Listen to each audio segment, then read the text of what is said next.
Hello guys, तो कैसे हैं आप? आई होप सब बढ़िया। स्वागत है आपका फिर से एक नई वीडियो में।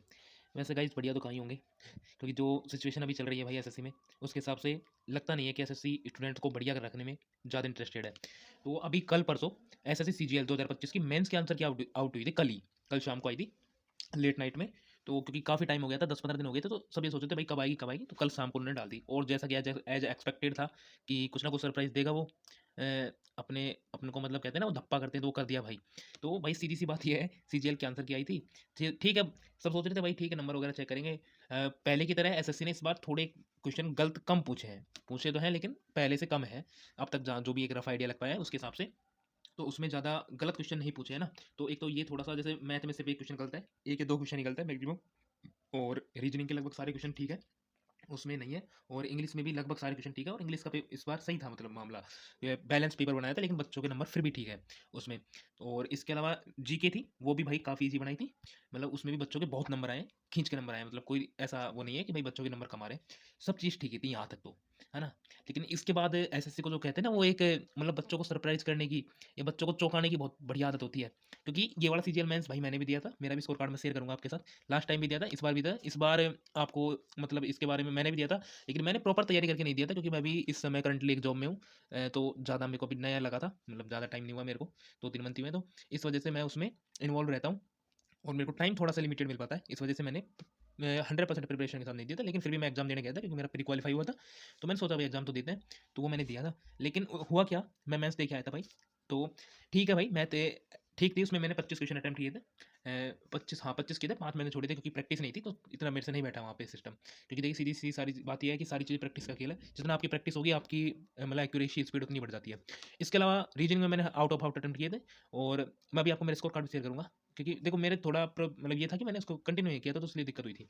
बाकी इसके अलावा मेरे को साइड में रखते हुए उसका मेरा स्कोर कार्ड करते हैं, जब उस पर डिस्कस करते हैं। मेरे चीज़ को साइड में रखते हुए मैं आगे डिस्कशन करता हूँ आगे आगे वाली चीज़ों पे।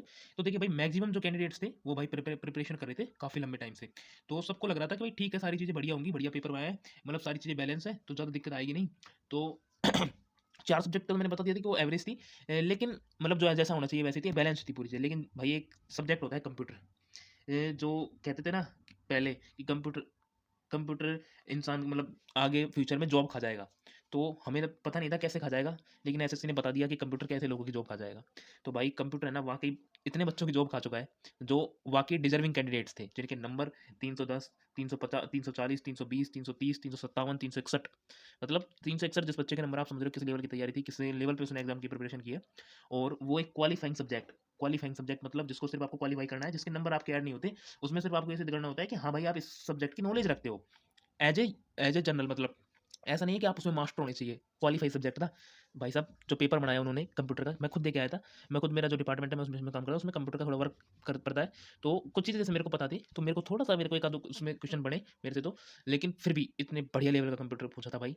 जैसे हम जैसे सारे सारे कंप्यूटर साइंस करके बैठे हैं उसमें, है ना। मतलब क्या भाई, क्या लेवल का चीज़ थी, मतलब समझ नहीं आया। मेरे को भी एग्जाम दिया था। बाकी मैं मतलब थोड़ा-सा नॉर्मल था, क्योंकि चिल था, क्योंकि मेरे को ज़्यादा ऐसा वो नहीं था कि हाँ भाई इतना प्रेशर में था। लेकिन जिन बच्चों ने भाई तैयारी करी, जो 361 नंबर लेके आ रहा है और उसके कंप्यूटर में मात्र 9 नंबर है, या 10 नंबर है, 11 नंबर है, मतलब वो कंप्यूटर की जो मिनिमम क्राइटेरिया है 18 नंबर, वो भी क्वालीफाई नहीं कर पा रहा।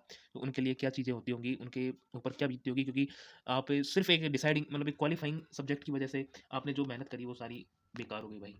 मतलब मैं अभी आपको इसका डाटा भी शो करता हूँ। ये देखो, ये जो सीपीटी की पोस्ट थी भाई साहब, इसमें ना सीपीटी पोस्ट थी, तो इसमें क्या होता है कि आप जैसे जो नॉन सीपीटी पोस्ट होती है, जैसे एएसओ इन सीएसएस में, एएसओ इन सीएटी सी ईसी, है ना, DOPT income tax inspector, non CPT की लिस्ट होती है, एईओ इन ईडी, एएसओ इन आईबी। तो इनमें क्या होता है, इनमें सीपीटी और डीएसटी को छोड़कर सभी पोस्ट नॉन सीपीटी में आते हैं ना। तो इनमें 20% यूआर के लिए, ओबीसी के लिए 25%, एससी एसटी 30%, मतलब 18, 15, 12 ये नंबर मिनिमम चाहिए होते हैं भाई। और इसके अलावा डीईएसटी, मतलब ये जो वो होता है अपना टाइपिंग, उसमें होता है। और नॉन सीपीटी पोस्ट में आपको मिनिमम क्वालीफाई के लिए 27, 24 और 21। और सीपीटी में आती है ASO in CSS, MEA, AFHQ, GST inspector, preventive officer, examiner, मतलब ये सारी चीज़ें आपकी सीपीटी पोस्ट के अंडर में आती हैं, जिनमें आप ये असिस्टेंट मिनिस्ट्री ऑफ माइंस, मतलब जिन, देखिए इनकम टैक्स इंस्पेक्टर है, वो नॉन सीपीटी पोस्ट है, मतलब उसमें आपको सिर्फ 18 नंबर की नीड है, मतलब आपको इसमें ज़्यादा नंबर लाने की ज़रूरत नहीं होती। लेकिन इन वाली पोस्टों में, इनमें भाई साहब आपको नंबर भी मगर अब जैसे एएसओ वाली सारी पोस्टें हैं, जीएसटी इंस्पेक्टर वाली पोस्टें, इनमें आपको सीपीटी में नंबर आपके ठीक होने चाहिए, बढ़िया नंबर होने चाहिए, जब भी आपको मिलती है, नहीं ये नहीं मिलती। तो वो अब बच्चों के भाई साहब जिनके 361 नंबर है, तो सीधी सी बात है वो टॉपर है। अगर उसके नंबर 9 ही आ रहे हैं, तो वो देखो नॉन सीपीटी पोस्ट भी क्वालीफाई नहीं कर पा रहा है, इसका मतलब उसको मतलब कोई कहते हैं ना पोस्टल असिस्टेंट या टैक्स असिस्टेंट की जॉब भी नहीं मिलेगी। मतलब इतना गंदा सिस्टम काटा है भाई इस बार, मतलब क्या बताएं, बच्चों के साथ इतना मतलब ब्लेंडर कर दिया भाई, क्या बताएं। अब देखो ये एक डाटा आया था जिसमें ये था कि 6600 कैंडिडेट्स थे जिसमें से सीपीटी में पास हो रहे थे, जो मतलब जिनके लिए 27 मार्क्स यूआर के लिए, ओबीसी के लिए 24 मार्क्स और ईडब्ल्यूएस के लिए 24, एससी के लिए 21 और एसटी के लिए 21 मार्क्स थे। तो भाई ये इतने नंबर भी नहीं ला पा रहे बच्चे। मतलब आप क्वालिफाइंग सब्जेक्ट को जब इतना इतना लेवल पे हाई लेवल पे लेके जाते हो, तो क्या ही चीज़ें बदलती है भाई, समझ सकते हो आप। मतलब आप पता नहीं किनको जॉब देना चाहते हो, मतलब ये चीज़ें हुई है भाई, देख लो आप। इसके अलावा जो एक ये डाटा था जिसमें सीपीटी में फेल हुए थे कैंडिडेट्स, उनका डाटा था ये। इसमें आप देख सकते हैं गाइस कि इसमें जो नंबर है भाई, जिसमें 300 से ऊपर नंबर लाने वाले 9074 और 290 से ऊपर नंबर लाने वाले 13475 नंबर कैंडिडेट्स हैं, लेकिन ये सब कंप्यूटर में फेल्ड है। मतलब ये मिनिमम क्राइटेरिया है, उसको क्वालिफाई भी नहीं कर पा रहे। मतलब आप समझ सकते हो भाई साहब किस लेवल पे इन्होंने चीज़ों को हार्ड किया है। मतलब आप इनको नौकरी देने की मंशा ही नहीं थी। तो ये कुछ ऐसा रहा भाई। इसके अलावा मैं मेरा अपना स्कोर बता देता हूँ। ये मेरा स्कोर कार्ड है, आप देख सकते हैं। मेरा भी ज़्यादा कंप्यूटर में कुछ ज़्यादा ठीक हाल नहीं है। वैसे मेरा 8 क्वेश्चन ठीक, मैंने 16 अटैम्प्ट किए थे, 8 ठीक हुए हैं, 8 गलत हुए हैं और मेरे नंबर भी 16 ही आए हैं भाई। हाँ, इसके अलावा देखो मैंने बोला था मैंने 25 क्वेश्चन अटैम्प्ट किए थे, जिसमें से मेरे 4 रॉन्ग हो गए। पता नहीं भाई, एक गई क्वेश्चन तो वैसे गलत हुआ था, तो मेरे 22 ठीक, 3 गलत। फिर भी मेरी थोड़ी सी प्रैक्टिस छूटी थी, इस वजह से नंबर कम है। मेरे को रीजनिंग से उम्मीद थी कि इसमें सब ठीक होंगे, लेकिन इसमें मेरे 4 गलत हुए हैं, पता नहीं कहाँ हुआ, लेकिन हुए हैं भाई। इसमें भी गलत अब हो गए, जो अब इसका कुछ ऑप्शन भी नहीं है। इसके अलावा मेरा जो ये था, इसके अलावा जो मेरा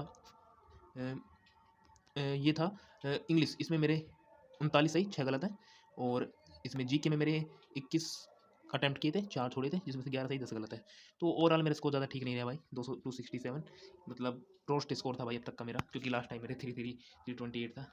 तो बहुत ख़राब स्कोर था, लेकिन क्योंकि वो मैंने प्रिपरेशन नहीं की थी, तो थोड़ा सा लगा कि ठीक है, मैं मेंस दे के आया, थोड़ा एक एक्सपीरियंस मिला। लेकिन चीज़ें थोड़ी मेरे फेवर में नहीं रही, ये था थोड़ा। बाकी करते हैं नेक्स्ट। वैसे भी मैं एक करंटली जॉब कर रहा हूँ, जिसके बारे में आपको डिटेल से शेयर करता हूँ कि यार आप यूट्यूब फैमिली, आपसे तो करना था ज़रूरी, लेकिन टाइम नहीं मिलता थोड़ा सा, इस वजह से। बाकी इसके रिगार्डिंग करते हैं किसी नेक्स्ट वीडियो में बात, मिलते हैं तब तक किसी नेक्स्ट वीडियो में। तब तक के लिए जय हिंद, जय भारत।